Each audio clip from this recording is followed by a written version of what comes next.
Three,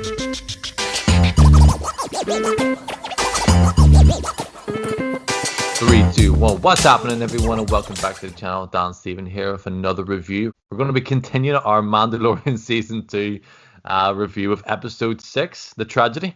The Tragedy, yeah. Best episode of the season. Do you think so? Right, so this is obviously so. going to be a complete spoiler review into what happened here. It was brought to us by Robert Rodriguez, and I think you could really tell, like, because this was the most, like, he obviously done Sin City and stuff, and this was the most violent Star Wars probably ever been, and the most, and even though it wasn't that gory or anything, but you never see stormtroopers getting fucked about like that, do you? Yeah, it's the most brutal, like, Star Wars thing we've seen ever, probably. Wouldn't you say so? So the episode kind of starts off with Mandalorian going, what's that planet he goes to? Where he goes to the Force Temple, or the... See that shit, see names and planets, and not the guy. Like, I can't, even if I do know them, I can't pronounce them. So there's no point. So he goes to a big Jedi planet. Like an old Jedi temple or fucking fort thing, and he puts Baby Yoda or Grogu on it there. And fuck's sake, he starts summoning the Force or some shit. Yeah, he does. Do you reckon he's talking to someone? I don't know. I think that obviously that big beam shit comes out.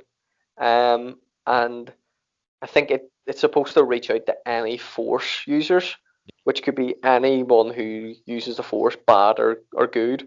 Yeah. At all in the galaxy. Like, so who, like, we think Luke Skywalker, but then, I mean, that, what do you call that game, Fallen Order? Like, Cal is a current Jedi. There's rumors that he could show up. You don't know you do not know who. So obviously, is going to have heard Baby Yoda there, but we don't know who. And technically, if you look at it, like, the way the sequels came out, Darth Sidious is still around then. Mm-hmm. So obviously don't go that route. I'm just saying, like, he's still around. Like, if he's as powerful as he was in fucking Rise of Skywalker, where the fuck is he? Yeah. Fuck's sake. Alright, so he places Baby Yoda in the wee fucking Jedi fucking stone thing. Jeez, we're bad at this here. And we see the thing we've been waiting for 40 years, Stephen. We see Boba Fett.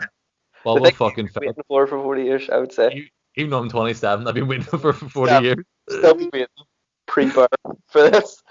We see fucking Boba Fett, and the funny thing about Boba, like, me and you disagreed over Boba Fett for a long time, and rightly so. I think you're right, because Boba Fett is, if you look at what he was in the movies, like Empire Strikes Back and Return of the Jedi, apart from a few one-liners, he wasn't as badass as we all thought.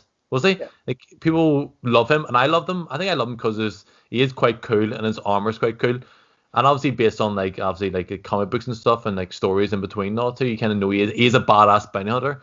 But again, we didn't see that, and then people slag him off, and you slag them off because we haven't seen him to be as badass as we all wanted. So in this episode, we finally fucking see it. We finally see Boba Fett the way we all wanted to see Boba Fett. It's not that I've ever disliked Boba Fett. I've never really understood it, because I, like, obviously being a fan of the movies, the only thing he done was get flicked off and ended up in a Starlight pit. Like, yeah. And you when you look back at that now and you look at what he done here, you're like, how did he die like that? Like, look how yeah. Like, die like that. But like, anyway, so for me, I've never disliked Boba Fett, and the fact that people love him's never bothered me. But it's more like I never understood how he got this folklore, considering he's never done anything. And I think the purpose of this show, the purpose of this episode as well, was to also redeem him a bit, because he does hold this place in the fans' hearts. So the fans want to see him do something class, and he was always going to. As soon as we seen Boba Fett arrive there, I knew straight away he's going to kick ass here. Like, he has to. You know what I mean? So I said to you before we started recording, like, imagine how bad it would have been if Boba Fett just died really poorly again. Yeah. Like, a stormtroopers shot him. Stormtroopers don't shoot anyone, but they shot him. Yeah, probably would have got a lot out of that. Like, a lot out of that. He just sits down. He goes, I'm here to help you. And then some guy just shoots him dead. Like, after all that. But well done to fucking Dave Filoni and obviously Jon Favreau for doing this here, because Boba Fett is so badass. And you said it like a few episodes ago where, like, Mandalorian is more badass than Boba Fett, just based on what we've seen. But based on that, just 5 minutes. You done nothing in this episode. Oh, you can't run the way. Yeah, so for me, that was my only sort of nitpicky thing about the episode, is they done it for a reason. So obviously these Death Troopers came down and stole Baby Yoda, and they flew up away. So obviously, from a director and a story point, they were like, we need to get the jetpack off Mando to make this. What To was that make about? this, because if we don't do that, then there's no reason why he doesn't just fly up and get Baby Yoda. So they've done that purposely. They made him put it down, but then he never went back to it. And I was like, why are you running up and down this mountain? You can fly. You're making running look awkward. I was like, you're running like Fellini for United. Just run fucking faster. It's like, you have a jetpack. So that was the only, but it kind of took me out of it for a wee second, but I understand why they done it. I had to do it for a story purpose. You knew Grogu was going to be taken. You knew that there. I think I said the last episode, I think Grogu, like Moss Gillian will take Grogu because it adds a bit more threat and a bit more risk to the actual storyline. But again, we watch Boba Fett kicking ass, and then we see him for a split second. He sees obviously Mando's ship, and he sees his armor, and he comes out, and he flies out in his jetpack. Fuck me, man. How satisfying was that fucking with that suit on? He's got a bit of beef on him. You know, that sounds like it. That much, but do you know Thor in Endgame? But he's kind of like, he looked a wee bit like that. I was like, he does have a wee tiny, like, but he looked class. He really did. I know, but it's really weird because obviously this is 40 years later for us, but for him, it's only meant to be a couple of years because Return of the Jedi only happened a couple of years ago. True. I always see the timeline. I find it really hard to get into my head at times. So sometimes you sit there and go, who the fuck's alive during this? I was surprised I haven't seen Jango Fett back yet. I don't know where's Jar Jar. It's like, I don't know who's alive or not. I think that's the last character that this TV show needs to redeem. Bring back Jar Jar Binks and make him badass as fuck, and then people can like it and be him because people hate that fucking character and hate that fucking actor for playing him. I know. Well, I know. I think that's a bit much. Like, I wasn't obviously a big fan of the character. Like, but yeah, anyone? I maybe kids like them. Kids probably like them. That's true. Yeah. But yeah, so this episode, it done a lot. And again, I don't know if you noticed, it was only 30 minutes long. Like. Yeah, short ass fucking episodes. Like, but yeah, you get a lot from them.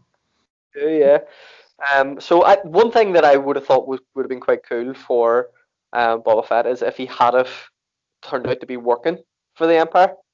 That would have been cool. Obviously, none of these guys are good guys. They're bounty hunters. They kind of like float in between bad and good. But it would have been a really cool twist if, oh fuck, he's actually the bad guy and it's Mandalorian versus him. It's Mando versus yeah, true. I think that would have been too obvious though. I think we're all waiting for Boba Fett to fight Mando here because these are the two Mandalorian bounty hunters we've been kind of told about in Star Wars. So like they're gonna fight each other.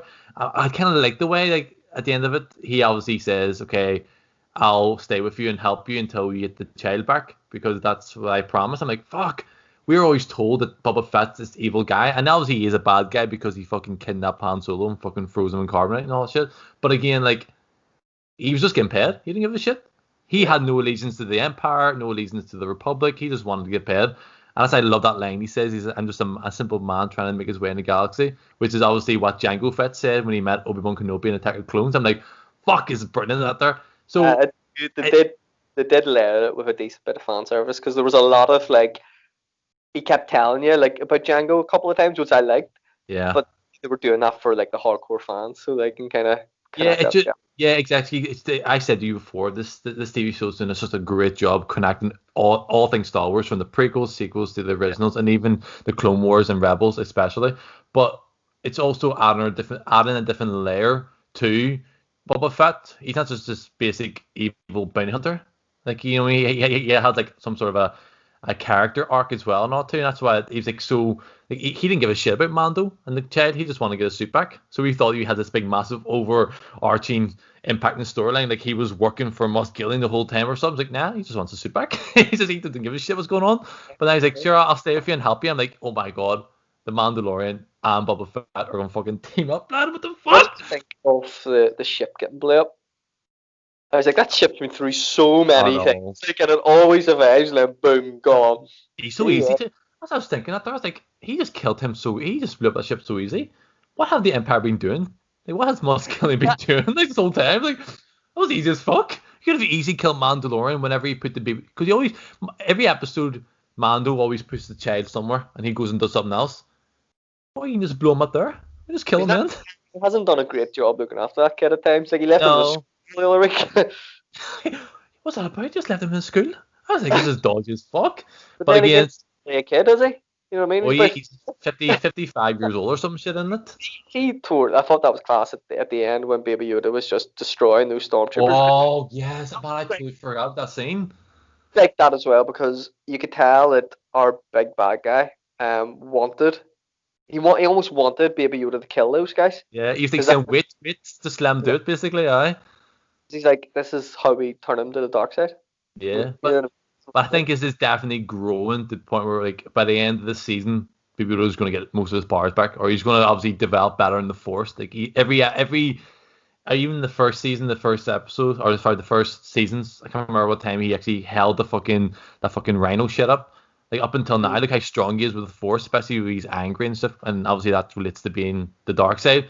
But I do think he's getting stronger and stronger with the Force to the point where he's going to be the fucking so badass the last few episodes here. Hopefully. Yeah, hopefully.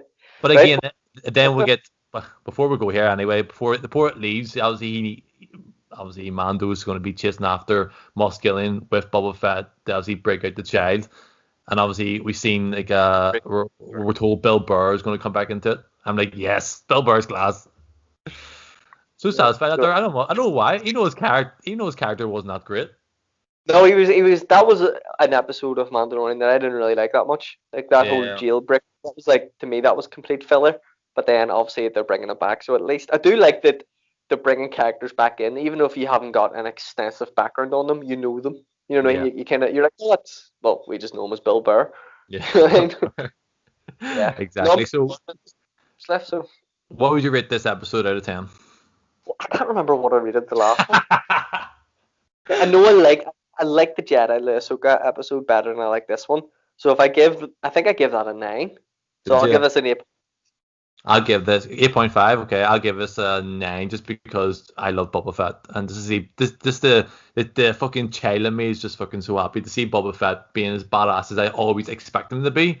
It's so satisfying. So I'll give this a 9. So personally, even though I loved the last episode with Ahsoka and Rosario Dawson, thought they're amazing, but I think this episode for me was just the best. And again, I'm being biased because I love Boba Fett. Fair enough. All right, so that's episode 6, The Mandalorian, the tragedy. Tragedy. Tragedy. Fuck me, we can't. Tragedy. Can you fucking speak? Episode 6 anyway, boom. Hi everyone, thanks for watching the video. Please like, comment and subscribe. Just to let you know, we've got similar content available on the channel if you want to check it out. We also do our own podcast called MCPodcasting, where we cover a range of topics from politics, sports and even movies. We basically just talk a lot of shit. We argue a lot as well on it there, but all the links are below. We're on all major platforms, Spotify, iTunes, and is there any other? That's the main ones, yeah. Yeah, it's the main ones. Just check out the podcast, and if there's any sort of videos you want us to react to, drop us a comment in the YouTube videos and we'll be sure to check it out. Or if you want to make fun of us, then go ahead. We don't care. Be nice. Be nice. In fairness, we don't really get that many comments. No, don't. Yeah. Stop looking at me. Okay.